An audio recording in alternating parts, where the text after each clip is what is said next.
एक बार की बात है। एक बहुत मशहूर डॉक्टर थे जिनका नाम मार्क था। वह एक कैंसर के स्पेशलिस्ट थे। एक बार वे किसी सम्मेलन में भाग लेने के लिए किसी दूर के शहर जा रहे थे। वहां उनको उनकी नई मेडिकल रिसर्च के महान कार्य के लिए पुरस्कृत किया जाने वाला था। वे बड़े उत्साहित थे तथा जल्दी जल्दी से वहां पहुंचकर पुरस्कार पाना चाहते थे। उन्होंने इस शो के लिए बहुत मेहनत की थी। उनके जहाज के उड़ने के कुछ समय बाद ही उनके प्लेन में कुछ तकनीकी खराबी आ गई, जिसके कारण प्लेन को आपातकालीन लैंडिंग करनी पड़ी। दूसरी फ्लाइट कई घंटे लेट थी। डॉक्टर मार्क को लगा कि वे अपने सम्मेलन में सही समय पर नहीं पहुंच पाएंगे, इसलिए वह प्लेन से उतरे और उन्होंने स्थानीय लोगों से सम्मेलन तक का रास्ता पता किया और उन्होंने एक टैक्सी किराए पर ली। और उनको टैक्सी तो मिली, लेकिन बिना ड्राइवर के। इसलिए उन्होंने खुद ही टैक्सी चलाने का निर्णय लिया। जैसे ही उन्होंने यात्रा शुरू की, कुछ देर बाद ही बहुत तेज आंधी तूफान शुरू हो गया। रास्ता लगभग दिखना सा बंद हो गया, जिसकी वजह से वे गलत रास्ते पर पहुंच गए। लगभग 2 घंटे भटकने के बाद उनको समझ आ गया कि वे रास्ता भटक गए हैं। वे काफी थक भी गए थे और भूखे भी थे। उस सुनसान सड़क पर वो भोजन की तलाश में इधर उधर गाड़ी घुमाने लगे, परंतु कुछ ही दूरी पर उसको एक पुराना सा मकान दिखाई दिया। उन्होंने बिल्कुल मकान के नजदीक अपनी गाड़ी रोकी और परेशान होकर गाड़ी से उतरे और उस छोटे से घर का दरवाजा खटखटाया। घर के अंदर से एक स्त्री ने दरवाजा खोला। डॉक्टर मार्क ने उन्हें अपनी परिस्थिति बताई और एक फोन करने की इजाजत मांगी, परंतु उस स्त्री ने बताया कि उसके पास यहाँ कोई फोन नहीं है। फिर भी उसने उनसे कहा कि आप अंदर आइए और चाय पीजिए और थोड़ा आराम कीजिए। मौसम थोड़ा ठीक हो जाने पर आप आगे चले जाना। भूखे और थके हुए डॉक्टर ने तुरंत हामी भर दी। उस औरत ने उन्हें बिठाया और बड़े सम्मान के साथ चाय दी। वह कुछ खाने को दिया।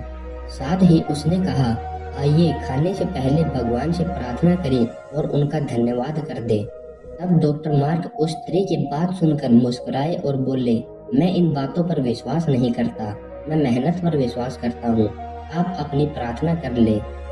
चाय पीते हुए डॉक्टर मार्क उस स्त्री की ओर देखने लगे जो अपने छोटे से बच्चे के साथ प्रार्थना कर रही थी। उसने कई प्रकार की प्रार्थनाएं की। डॉक्टर मार्क को लगा कि हो न हो इस स्त्री को कुछ बड़ी समस्या है।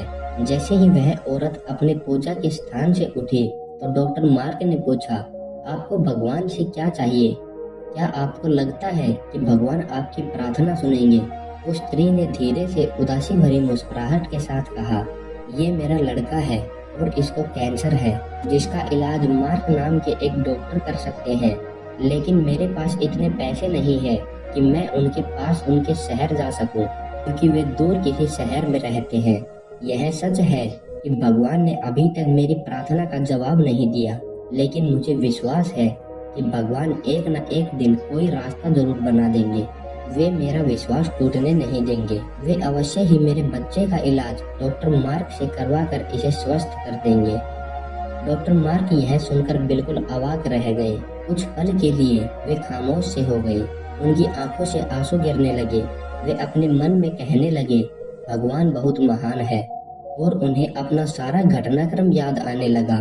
कैसे उन्हें सम्मेलन में जाना था, कैसे उनके जहाज को इस अनजान शहर में आपातकालीन लैंडिंग करनी पड़ी, कैसे टैक्सी के लिए ड्राइवर नहीं मिला और वे तूफान की वजह से रास्ता भटक गए और यहाँ आ गए। वे समझ गए कि यह सब इसलिए नहीं हुआ कि भगवान को केवल इस औरत की प्रार्थना का उत्तर देना था, बल्कि भगवान उन्हें भी एक मौका देना चाहते थे कि वे भौतिक जीवन में धन कमाने, प्रतिष्ठा कमाने आदि से ऊपर उठे और असहाय लोगों की सहायता करें।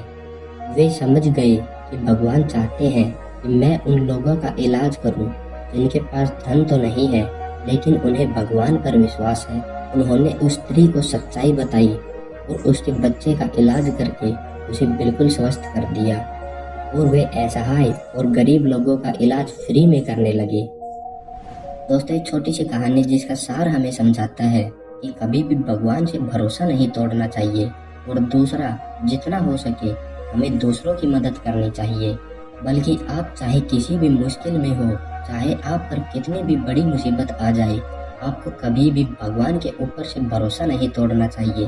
अगर आप हिम्मत और धैर्य के साथ मुश्किलों का सामना करते रहेंगे और आपको खुद पर तथा भगवान पर भरोसा है, अटूट विश्वास है, तो भगवान आपकी जरूर सुनेंगे और आपके विश्वास को टूटने नहीं देंगे।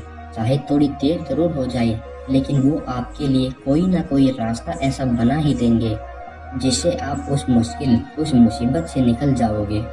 बाकी आपको ये कहानी कैसी लगी कमेंट करके जरूर बताना, और अगर आप ये कहानी और लोगों तक भी पहुंचाना चाहते हैं तो इसे शेयर करना। बाकी मैं मिलता हूँ दूसरी वीडियो में, तब तक के लिए जय श्री राम।